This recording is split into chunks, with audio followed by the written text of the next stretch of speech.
Bismillahirrahmanirrahim. Assalamualaikum warahmatullahi wabarakatuh. Pemirsa yang dirahmati Allah, marilah kita simak ceramah dari Ustadz Abdul Somad dengan tema Hati yang Tenang. Sebelumnya marilah kita bersolawat terlebih dahulu. Allahumma sholli ala Sayyidina Muhammad wa ala ali Sayyidina Muhammad.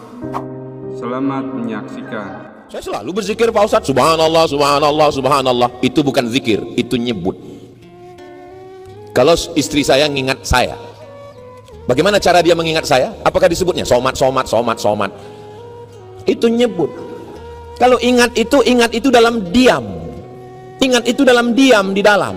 Tapi kita mesti mengungkapkannya lewat lisan. Bacaan itu membantu kita. Subhanallah, subhanallah, subhanallah. Mulut nyebut, hati ngingat. Jangan sampai mulut subhanallah, subhanallah, subhanallah, hati ngingat. Ini THR cair apa enggak? Itulah mesti ada koneksi antara kolbu dengan lisan. Makanya kata Nabi SAW, ala fil jasadi mut'ah, di dalam jasad dari ujung rambut sampai ke ujung kaki ini ada satu gumpal, ada satu kepal, sesuai dengan sebesar gumpalan tangan saya. Jadi saya kebetulan tangan saya sebesar ini, jantung saya pun sebesar ini, berdegup, berdetak di jantung sebelah kiri, 2 jari di bawah, terasa itu degupnya. Itu yang normal. Kalau yang nggak normal, biasanya jantung itu tidak normal karena 2. Yang pertama jatuh cinta, yang kedua jatuh tempo. Yang nakal itu kolesterol, bukan. Yang nakal itu diabetes gula darah, bukan. Yang nakal itu adalah karbohidrat, bukan. Yang nakal itu adalah pikiran. Pikiran mempengaruhi detak jantung. Tapi kalau jantungnya tenang, ala bidzikrillahi tatmainnul qulub. Kalau jantungmu mengingat Allah, maka dia akan tenang. Bagaimana cara mengingatnya? Bangun tengah malam, matikan TV, matikan kipas, matikan handphone, matikan semua, duduk dengan tenang, terdengar suara jantung. Itulah diiringi dengan kalimah Allah, Allah, Allah, Allah, Allah, Allah, Allah, Allah, Allah, Allah, Allah, Allah, Allah, Allah, Allah. Tidak bersuara, karena zikirnya di dalam. Selama hayat di kandung badan. Tapi jangan gara-gara ini nanti habis sholat nggak ada zikir semua. Assalamualaikum warahmatullahi wabarakatuh, semua. Kamu kenapa nggak berzikir? Zikir itu dalam kolbu, kata Ustaz Somad. Nanti saya yang kena. Kita tetap subhanallah, subhanallah, walhamdulillah, wala ilaha illallah, wallahu akbar, wala haula wala quwwata illa billahil aliyyil azim. Menajamkan spiritual dengan zikir. Orang berzikir di masjid biasa, berzikir ketika di samping Ka'bah, subhanallah walhamdulillah wala ilaha illallah wallahu akbar, biasa. Di mana baru nampak zikir? Ketika datang orang bawa uang 1 koper untuk menyogok kita, dan di saat itu kolbu kita hidup berkata Allah, Allah, Allah, Allah, Allah, Allah, Allah. Itulah dia zikir. Banyak orang berzikir di masjid, banyak orang berzikir di Ka'bah, banyak orang berzikir di Masjidil Haram. Tapi ketika di kantor, stop. Orang memenjarakan Tuhan dalam masjid. Dipenjarakannya Tuhan dalam masjid, dikunjunginya 1 hari 5 kali. Syukur, masih ada yang mengunjunginya setahun sekali, hari raya Idul Adha, sambil bawa kupon ngambil daging kurban. Kapan ketika membuktikan zikir? Ketika tiba-tiba masuk WhatsApp, WA, hai sayang, ini nomor Ustadz Somad ya. Ketika itu dia hidup, Allah, Allah, Allah. Itulah yang disebut dengan zikir. Ustaz sudah pernah? Belum. Sab'atun yuzilluhumullah, orang yang dapat naungan Allah, yauma la zilla illa zilluh. Ketika pada hari itu tidak ada naungan kecuali naungan Allah. Ketika dia datang kesempatan buat dosa, tapi kolbunya tetap hidup, Allah, Allah, Allah. Bersyukurlah Bapak Ibu yang akan dilatih nanti dalam 3 otak. Saya selama ini yang tahu saya otak-otak. Rupanya ada 3 otak, 1 otak, 2 otak, 3 otak. Dapatkan bukunya ke nomor berikut. Saudara yang dimuliakan Allah SWT, bagaimana cara menajamkan spiritual? Yang pertama, puasa. Yang kedua, zikir qalbu. Yang ketiga, mengingat mati. Sengaja ini saya akhirkan, karena kalau ini saya bacakan pertama, saya khawatir besok pegawai ini 2/3 nggak masuk kantor lagi. Pas ditanya sama Pak Gubernur, kenapa nggak masuk? Kita mau mati semua Pak Gubernur. Apa kata Pak Gubernur? Ustadz Somad jangan diundang lagi kemari.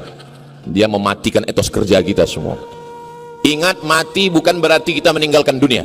Sahabat Nabi itu ingat mati, tapi mereka menggenggam dunia. Belum lagi 100 tahun Nabi meninggal, umat Islam sudah sampai ke Selat Gibraltar yang dibawa oleh Jenderal Tariq bin Ziyad. Negeri itu bernama Andalusia. Kalau saya tanya mahasiswa, Andalusia di mana tuh Pak Ustadz? Nggak tahu. Andalusia, Real Madrid, Barcelona. Ya. Spanyol 700 tahun. Jadi jangan bayangkan sahabat Nabi itu duduk di taman Raudhah, zikir, nunggu malaikat maut datang. Tidak begitu, besti. Kematian bukan membuat kita hilang spirit, semangat. Kematian menajamkan spiritual. La tuftahannal Konstantiniyah, kata Nabi. Kamu akan menguasai Konstantinopel. Jangan katakan Nabi itu, ya udahlah dunia ini kita tinggalkan, kita mau mati aja semua. Saya nggak mau begitu. Tolong ceramah ini jangan dipotong 5 menit hanya nonton di TikTok. Tonton utuh di channel Ustadz Abdul Somad Official, subscribe, like, share, and comment. Ini saya tulis ketika saya kena penyakit COVID. Hari pertama tenggorokan saya rasa dicekik. Hari kedua penciuman hilang. Saya ambil parfum, saya cium, hilang. Lalu saya merasa ini nggak lama lagi mati aku ini. Saya tulis wasiat untuk anak saya, kertasnya ada, saya simpan.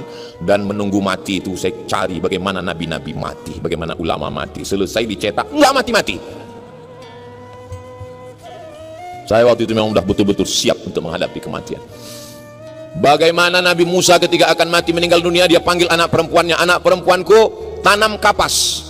Nanti kalau kapasnya sudah berbuah jatuh, pintal dia menjadi benang. Benangnya engkau tenun menjadi kain, jual kainnya. Lebih baik engkau nanam kapas menjadi benang, benang jadi kain, kain kau jual daripada menjual harga diri, karena kau akan diminta tanggung jawab di hadapan Allah.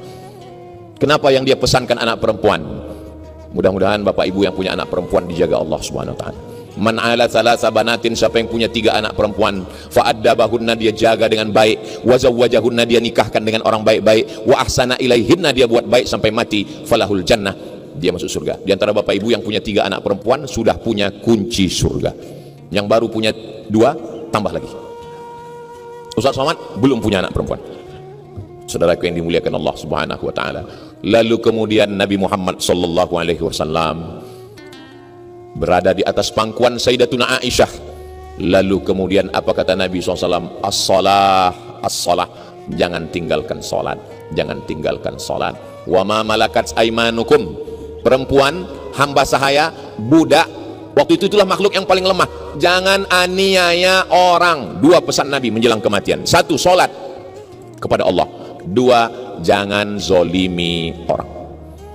Bagaimana dengan Abu Bakar Siddiq? Abu Bakar Siddiq berpesan, nanti kalau aku mati kuburkan aku dekat Nabi.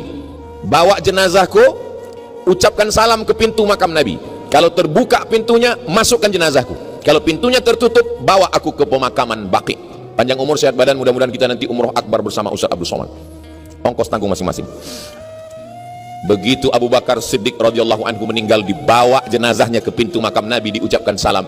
Assalamualaikum ya Rasulullah, assalamualaikum ya Habiballah, assalamualaikum ya khaira khalqillah, assalamualaikum ya safwatallah. Jatuh gemboknya, terbuka pintunya.